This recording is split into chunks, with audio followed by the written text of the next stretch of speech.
Romains 8, verset 14. Ceux qui sont conduits par l'Esprit de Dieu sont fils de Dieu. Et vous n'avez pas reçu un esprit de servitude pour être encore dans la crainte, mais vous avez reçu un esprit d'adoption par lequel nous crions « Abba, Père ». L'Esprit lui-même rend témoignage à notre esprit que nous sommes enfants de Dieu. Écoutez, si nous sommes enfants de Dieu, si nous sommes enfants de Dieu, ne passez pas là-dessus comme si vous l'aviez lu 1 million de fois. Si vous êtes enfant de la personne qui est Dieu, alors vous êtes héritier. Héritier aussi. Héritier de Dieu, co-héritier de Christ, si toutefois nous souffrons avec lui, afin d'être glorifiés avec lui. Aussi la création attend-elle avec un ardent désir la révélation des fils de Dieu. Car la création a été soumise à la vanité, non de gré, mais à cause de celui qui l'y a soumise, avec l'espérance qu'elle sera aussi affranchie de la servitude de la corruption pour avoir part à la liberté de la gloire des enfants de Dieu. Or nous savons que jusqu'à ce jour, la création tout entière soupire et souffre des douleurs de l'enfantement. Vous savez ce qu'il dit? Il dit que le diable sait qui vous êtes. Et Dieu sait qui vous êtes. La création sait qui vous êtes. C'est seulement vous qui n'avez pas idée de qui vous êtes. Toute la création soupire. Lorsqu'Adam et Ève ont péché, ce n'était pas seulement des humains qui ont été maudits, c'est la création. Souvenez-vous, il a dit à Adam, tu vas travailler la terre durement, et il te fera germer des épines et des ronces. C'est pourquoi Jésus a dit prêcher cet évangile à toute la terre. L'évangile n'est pas seulement pour les humains, c'est pour la création. N'est-ce pas intéressant? Pourquoi la création soupire-t-elle? Elle soupire pour que les enfants de Dieu soient révélés. Parce qu'Adam a assujetti la création à la futilité. Qu'est-ce que ça signifie? Cela signifie qu'elle est devenue sans but. Vous savez, dans le livre de l'Ecclésiaste, il est dit « Tout est vanité ». C'est le même mot. Ça signifie que tout est inutile. Mais souvenez-vous, Romains 1 dit les perfections invisibles de Dieu, sa puissance éternelle et sa divinité se voient comme à l'œil nu. En d'autres mots, la création a pour but de démontrer la gloire de Dieu. Mais que s'est-il passé lorsqu'Adam a chuté? La terre elle-même a été maudite. Et qu'est-ce qu'elle attend? Ça veut dire que vous avez été libérés de la malédiction à la croix, et nous attendons que les fils de Dieu soient révélés pour que nous puissions être libérés de la malédiction de l'esclavage et être dans la liberté des enfants de Dieu. Comment est-ce que le verset commence? Souvenez-vous, Romains 8 dit que vous n'avez point reçu un esprit de servitude pour être dans la crainte, mais nous avons été rendus libres parce que nous sommes enfants de Dieu, co-héritiers de Christ. La créature dit c'est bien pour vous, mais nous sommes toujours sous la malédiction jusqu'à ce que vous réalisiez qui vous êtes. Nous sommes sous cette malédiction et nous voulons aussi être une nouvelle création. C'est pour cela que l'Évangile devait être prêché à toute la création, pour que la création puisse être libérée de la malédiction et être libérée pour son but qui était de rendre gloire à Dieu. Quand est-ce que la création est libérée de sa malédiction? Dès que vous réalisez qui vous êtes.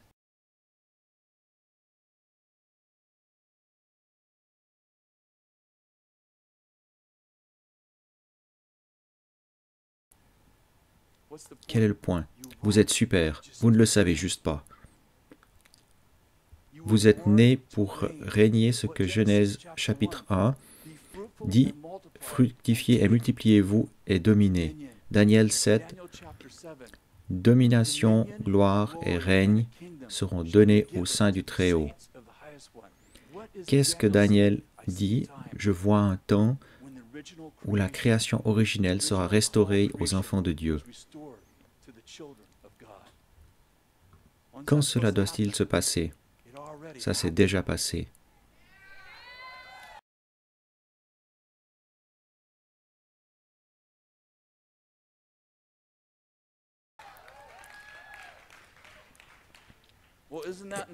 Est-ce que c'est dans le millénium? Non, ce n'est pas dans le millénium. Désolé.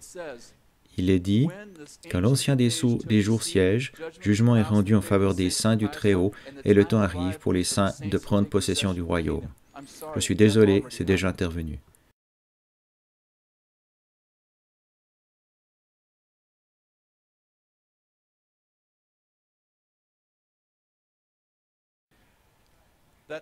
C'est déjà arrivé. Vous ne pouvez pas argumenter que ce n'est pas déjà arrivé.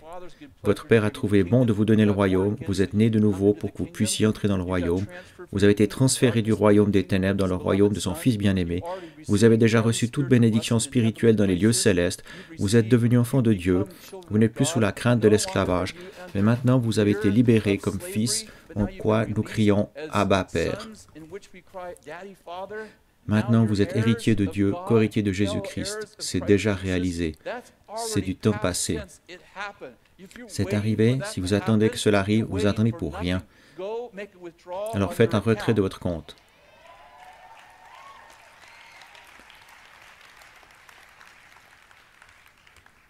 La raison pour laquelle vous pouvez guérir les malades, ressusciter les morts et chasser les démons est la raison de qui vous êtes.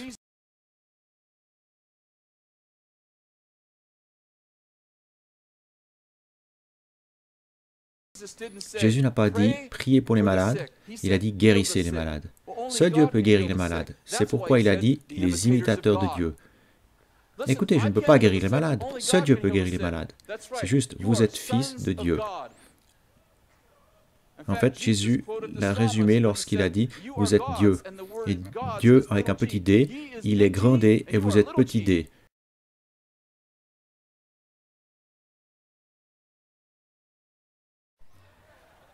Vous êtes le petit d, Dieu. Je sais, nous ne sommes pas des Mormons, ne le prenez pas trop loin. Je dis qu'avant que vous soyez nés de nouveau, vous étiez créés un peu inférieurs aux anges.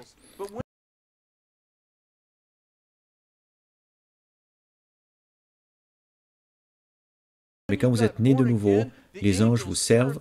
Maintenant, vous êtes devenus héritiers du salut et regardez les anges servir. Ce n'est pas vous qui vous êtes fait ainsi. Écoutez-vous, ce n'est pas vous qui vous êtes fait ainsi. Si c'était vous, vous seriez arrogant. Tout ce que vous faites, c'est de recevoir ce que Papa a fait pour vous. Papa l'a fait pour vous et c'est pour cela que vous pouvez dire, si vous ne me croyez point, croyez à ses œuvres, car vous ferez de plus grandes œuvres que moi, car je m'en vais au Père. Quel est le point? La raison pour laquelle vous faites des miracles, c'est parce que votre Papa est Dieu.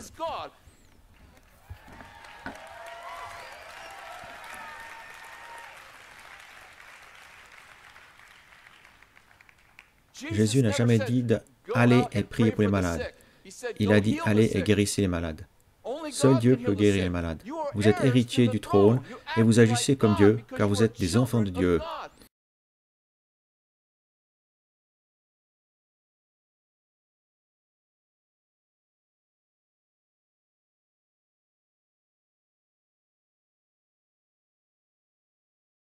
Votre Papa est en charge de l'univers. Écoutez, si vous enseignez les gens de guérir les malades, ressusciter les morts et chasser les démons, et vous ne leur enseignez pas qui ils sont, alors vous avez une identité basée sur la performance. Mais dès que vous réalisez qui vous êtes, votre puissance vient de qui vous êtes.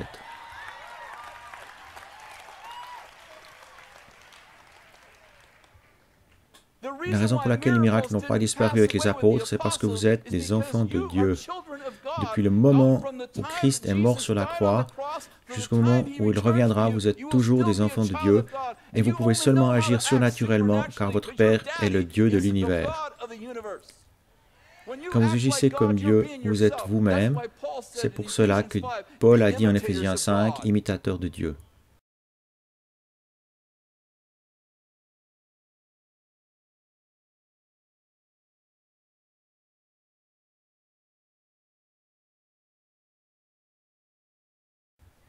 Qu'est-ce que vous êtes? J'agis comme mon papa. La création attend que vous l'ayez. Elle est sous une malédiction parce que vous ne savez pas qui vous êtes.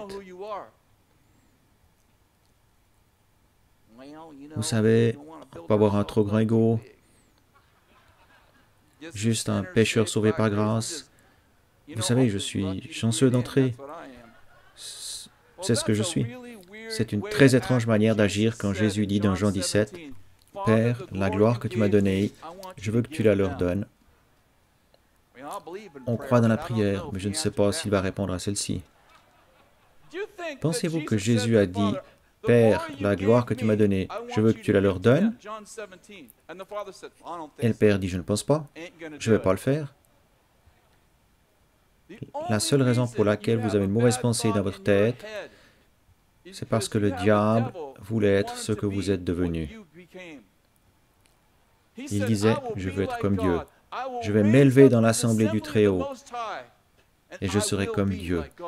Et Dieu dit, non, tu ne le seras pas. Où serez-vous assis? Dans les lieux célestes. Qu'est-ce qu'il voulait? Être assis dans l'assemblée du Très-Haut. Dieu a dit, non, tu ne seras assis dans l'assemblée de rien. Tu vas aller sur la terre. Il l'a mis sur la terre et qu'est-ce qu'il a fait? Il lui a enlevé sa puissance et l'a laissé vivre. Pourquoi? C'est une partie de sa punition. Voir des milliards de gens être faits à l'image de Dieu. La chose même qu'il voulait.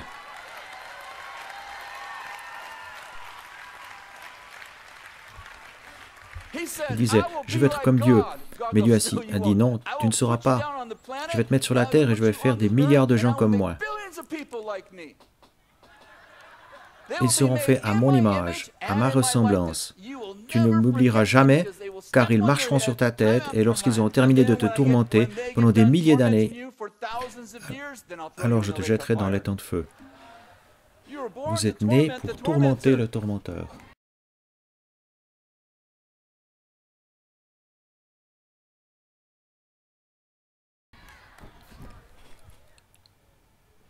Le diable est après moi, le diable est après moi, le diable est après moi. Non, vous avez tout faux dans votre cerveau. Je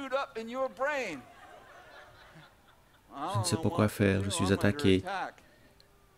Si vous êtes soumis à Dieu et que vous restez au diable, j'ai entendu qu'il va s'enfuir. Mais le diable est comme un chien.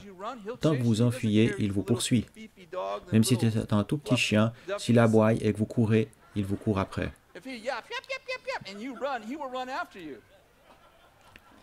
Vous avez déjà pensé à ce qu'il arrive si vous vous arrêtez et dites « Qu'est-ce que tu fais ?»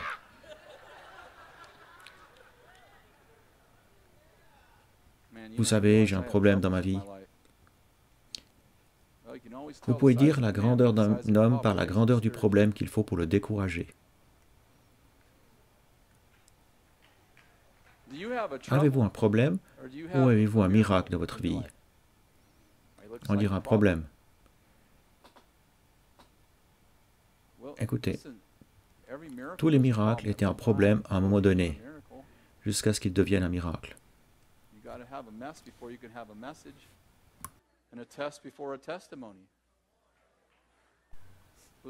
Écoutez, j'ai presque terminé.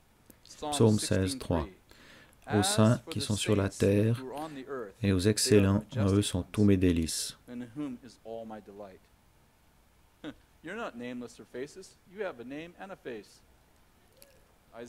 Ésaïe 55, 5. Voici, tu appelleras des nations que tu ne connais pas, et les nations qui ne te connaissent pas accourront vers toi à cause de l'Éternel ton Dieu, du Saint d'Israël qui te glorifie. C'est une bonne parole. Vous êtes super. Et vous ne le faites même pas pour vous. Essayons. Ça peut être un peu difficile au début. Dites juste ceci. Je suis exceptionnel. Je suis la plus grande créature de Dieu. Il m'a aimé jusqu'à la mort. Je suis super. Je suis né pour faire de plus grandes œuvres que Jésus. Je suis né pour la gloire. Les nations sont attirées par moi, car j'ai une si belle apparence. Et j'ai l'esprit de Christ. C'est pourquoi je pense comme Dieu. Il est mon héritage. Je suis son héritage. Et il m'aime. Et je m'aime aussi. Et si vous venez à me connaître, vous m'aimerez. La création sait qui je suis. Le diable sait qui je suis. Dieu sait qui je suis. Les anges savent qui je suis. Et aujourd'hui, je sais qui je suis.